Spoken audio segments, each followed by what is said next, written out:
Welcome to the No Vacation Required podcast, where each episode we ask, why are we still doing that? Building a life you don't need a break from starts by letting go of templated ideas of success. And letting go of templated ideas of success requires each of us to ask, why are we still doing that? Why are we still doing that to the actions we've put on autopilot in the interest of pleasing family, fitting in with friends, and aligning with the dream of the planet? Welcome to this episode of the No Vacation Required podcast. Welcome. Actually, I should say the first episode of the No Vacation Required podcast. And before we get into what we're doing here, Caanan, do you just want to share what No Vacation Required is? Oh, yeah. No Vacation Required is many things. Mostly it's the idea that you can build a life you don't need a break from. That's kind of our tagline. It's also where we give advice and tips, both from our professional experience and our lived experience, building a no vacation required life so that you can also create a life you don't need a break from. And it's essentially the life we lead, and it was the impetus for building the business we have, which is called the Change Laboratory. It's not something we talk a lot about historically, but we're going to be doing that more. And one more thing, it's also kind of hyperbolic because, of course, if you know us, you know that even though we have a no vacation required life, we still travel a lot. Yes. So you may still take vacations, but you are leading a life where those vacations are not a break from your life. They're gravy. Yeah. You're famous for saying even fulfilled people appreciate vacations. I am famous for that. You are. I'm well known for that. Okay. So what are we doing here? Each week we're talking about why are we still doing that topic and a little background on that. This isn't our first time to the podcast rodeo. As Caanan said, we have a business focused on helping organizations and individuals change. And for about 15 years, that business was focused on one life role, career, thus working with people in their professional development and working with companies to help them create stronger, more effective work groups. But what we learned very early on is that rarely do these development things, either at the individual or the team level, involve just the one career role.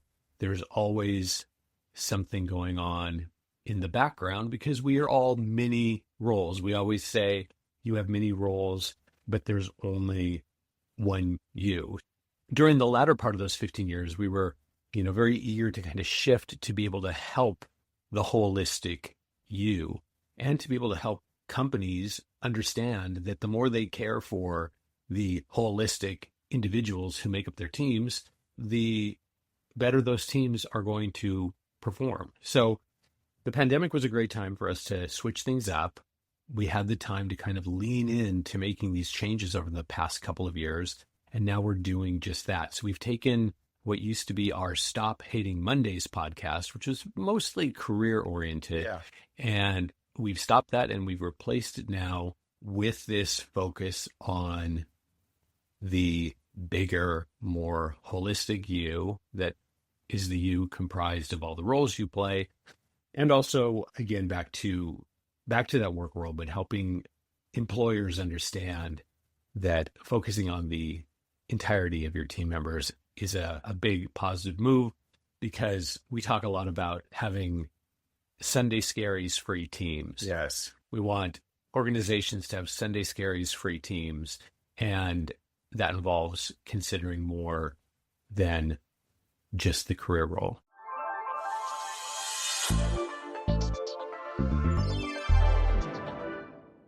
Here's how things are working on this No Vacation Required podcast and bigger picture, No Vacation Required as a whole.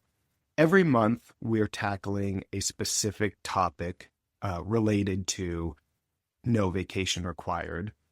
all to help you build, again, a life you don't need a break from. Yes. This month, our topic is Invoke Your Agency. And so we're writing about this on our Substack. Yes. And that's the focus of this podcast today. I'll let you, Ken, take it from there. Invoke Your Agency is the topic for the month. Yeah. So back to how this all started, realizing in our corporate consulting and our working with individuals that communication is just lacking. And by communication, I mean people not expressing what they're thinking, what they need, what they're feeling.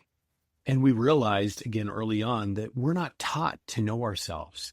We're always shocked at the number of people who actually don't even really have a clear idea of what they need, what they're thinking, what they're feeling.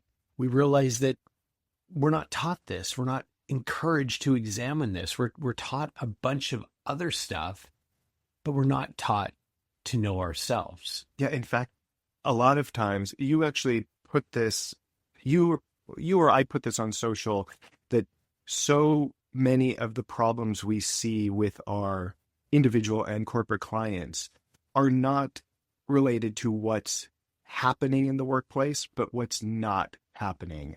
In other words, what's not being said, what's not being asked for, people not speaking up, people not asking for what they need. Exactly. So I was sitting here looking at the Substack post you just referenced, and I just saw that we wrote, things that are out or chuggy for 2025, not being your authentic self, faking harmony to keep the peace, things that are in 2025, knowing and boldly accepting yourself, redefining family, again, invoking your agency. And as it relates to work, thinking of a client, a work group that we're currently working with, one of the team members is completely paralyzed in terms of speaking their truth. They have so much fear about, for instance, a new team member coming on, and this person has a lot to say about a new team member coming on. Oh yeah, this person is brilliant Yeah. in their role. Brilliant. Yeah, you should see their LinkedIn is like a gold standard of excellence, yet they live with this fear that if they speak up and speak their truth, they're going to get more work that they don't want. They're going to be sort of low-key harassed for invoking their agency. So they choose to remain quiet to keep the peace rather than finding peace. So much of the work we do is around everybody getting honest about what they need, what they want to be successful. And something that always comes up in any environment we work in, yeah, but I can't do that because I'll legit get fired. Or no, I can't do that because, somebody has a financial stake, an employer, a family member in my life. And it would be reckless for me to invoke my agency in the way you're saying. And what we say to that, and this holds true for any kind of change, is there is always small steps you can be taking. And agency, we always say, begins on the inside. So even if it's internal shifts in how you think, how you build your viewpoint, how you determine what you're thinking, if you're one of those people who can't even figure out what you think or what you feel, it can all be internal work, which leads then to small steps that are externally facing. So we have no patience for complete, I can't do that, paralyzation. Yeah. But I'm glad you're saying that too, because so often we get self-help advice, and let's be honest, that's what this is. Self-help advice that is, it doesn't take into account people's reality. So I'm glad, Kent, you're speaking to some of the constraints people face. I mean, we want people to know that invoke your agency, speaking up, is never meant to push you to do something that is unsafe. We don't want you to do this and lose your job. We don't want you to do this and lose your community. Yeah. What we do want is for you to take ownership of the decisions you're making and then put this to work in your work, or put this to work with your family or friends, and start making those tiny shifts so that you can build the skill to speak and make the kind of changes you need to make. So as it relates to kind of the work we do with work groups and what we want to impart on you, if you're, in a rough situation at work or in your career, toxic silence kills over time. And there's a cost to that. Toxic silence kills over time. Yeah, there's a cost to that. And we want you to examine that cost.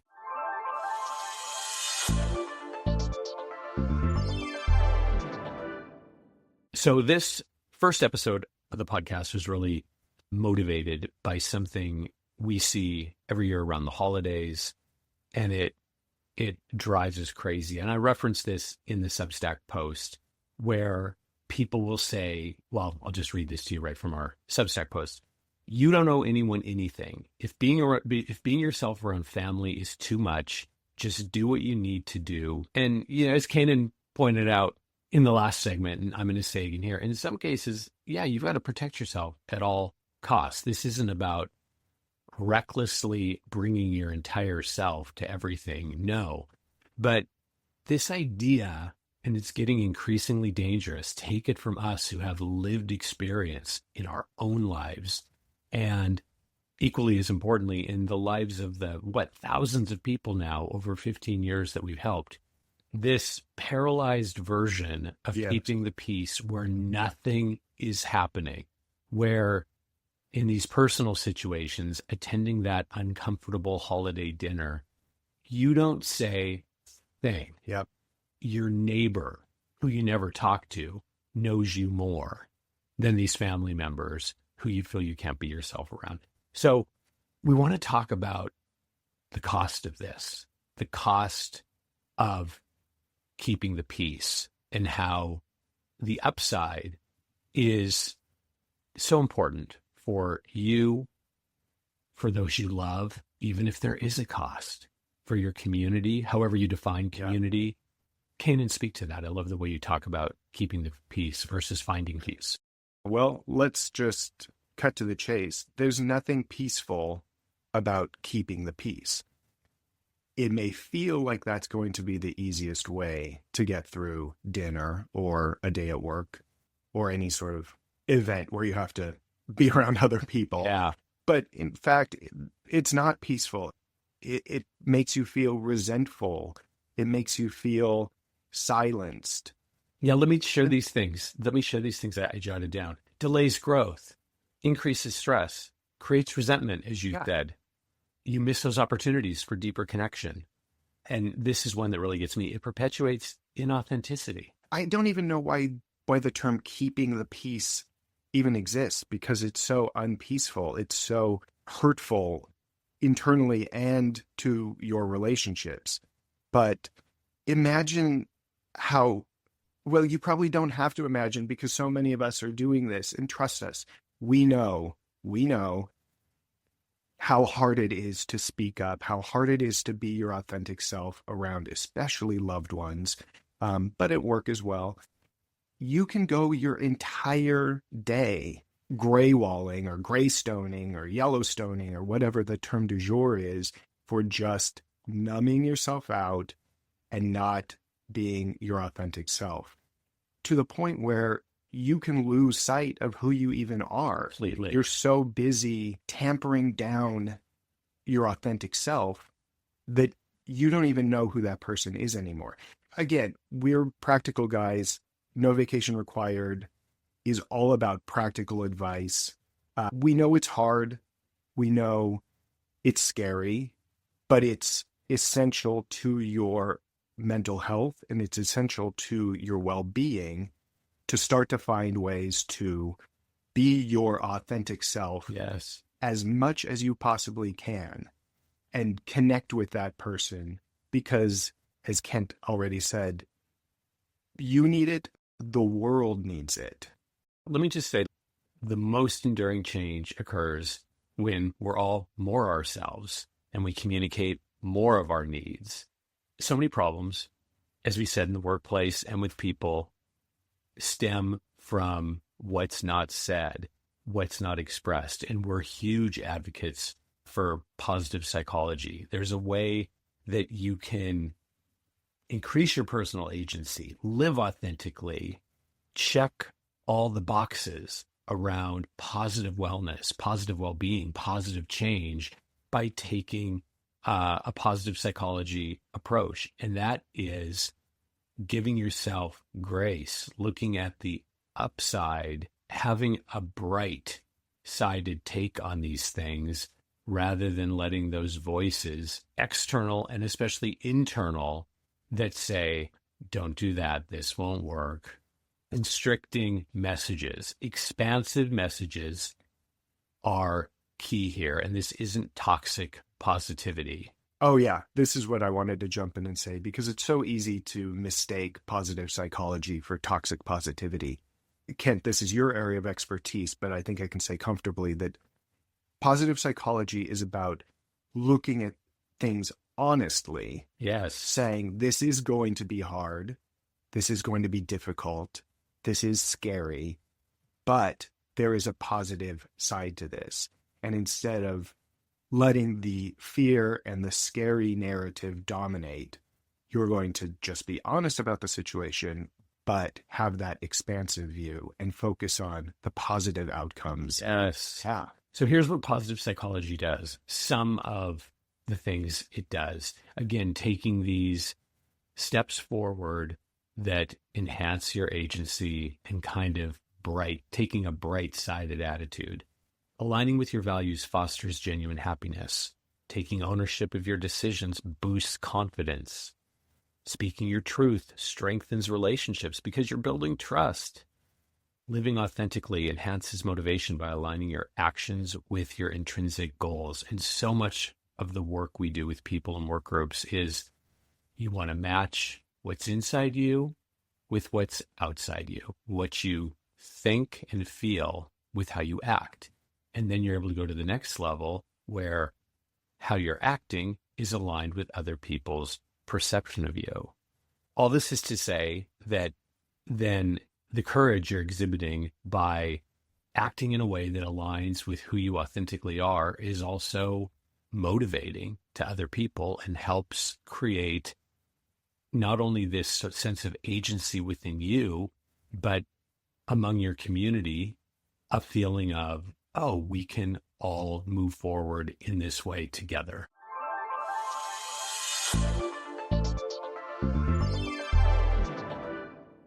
Okay, so Kent, you were saying that the world needs to hear your voice. Say more about that, because I think that's so important. Well, okay, so first of all, a lot of positive psychology is just about, there's something called the upward spiral. So when you take more of these bright-sided, positive-oriented steps, courage, compassion, commitment, etc., it has an upward spiraling effect in you and an upward spiraling effect on those around you. And back to the whole reason that everybody on social media at the end of the year is saying, protect yourself right now. If you don't need to do anything if you don't want to, is because these are very divisive times. So we need everybody invoking their agency. We need everybody aligning authentically with who they are so they can put that light out into the world. We always say, especially these last few years, your voice is more important than ever. Sharing your truth not only nurtures your well-being, but contributes to a ripple effect of change. History shows that progress requires visibility. Yes. This is so important because in these in these trying times, we do need to be trying. Yeah, I like that. That is a Taylor Swift reference. In these trying times, we're not trying. I will give that to her. Yeah. You need to be using your voice in a positive way to speak your truth. So not this negative, dark energy that a lot of people put out because they believe that's them speaking their truth. It's speaking your truth with this positive psychology mindset in order to create, as you said, Kent, this upward spiral. I mean, this is fundamentally allyship as well.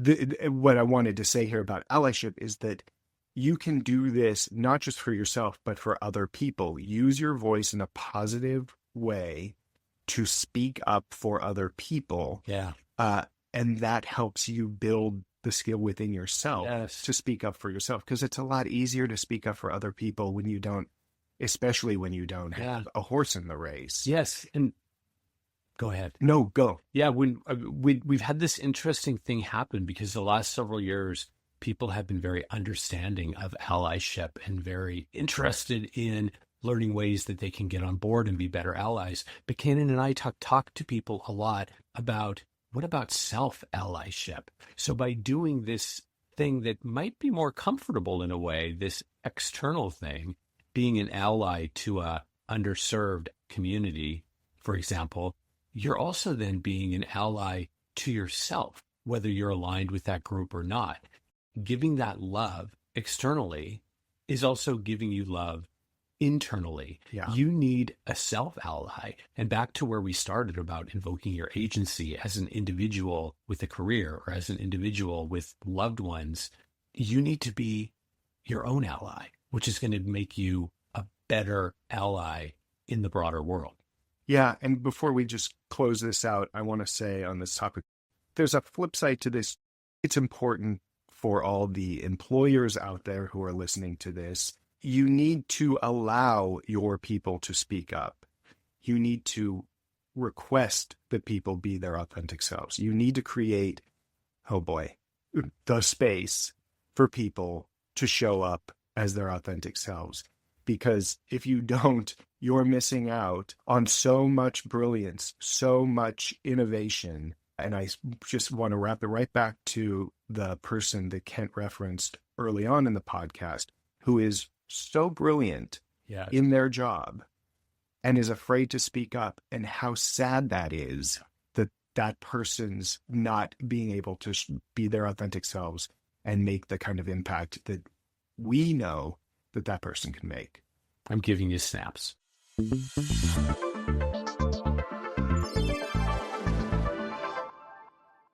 So here's the plan. We're going to vow to be more of who we authentically are.